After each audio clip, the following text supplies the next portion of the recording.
一个日天地开台，2020北港灯会活动开跑，龙灯点睛，请县长用笔先点右眼，风调雨顺，国泰民安。再请董事长点左眼，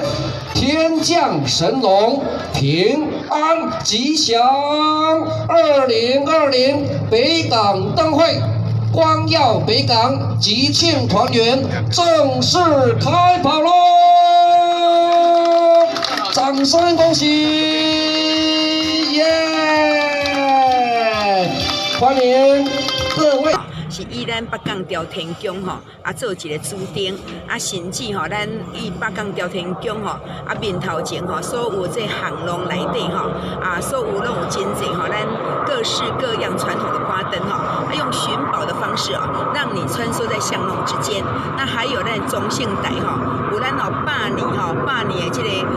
大医师啊，咱林聪贤老师的创作，那也可以好好的欣赏。那包括我们北港这个水稻头文化园区也是一个主灯区，以生命回友还有吉庆团圆这样为主题来设计的花灯，还有我们北港盐思起的圆环，还有观光大桥，总共有5大灯区哦。那希望呢，咱全国各地所有好朋友利用元宵节咱来拜妈祖赏花灯庆元宵。港是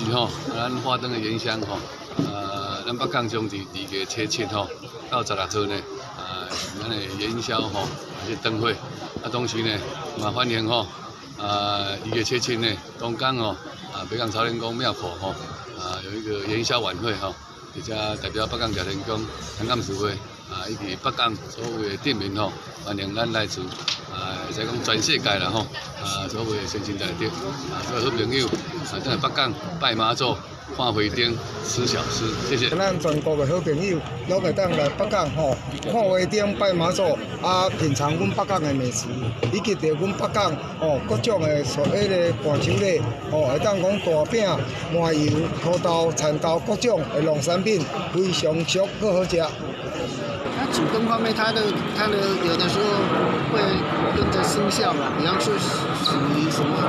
做一些题材。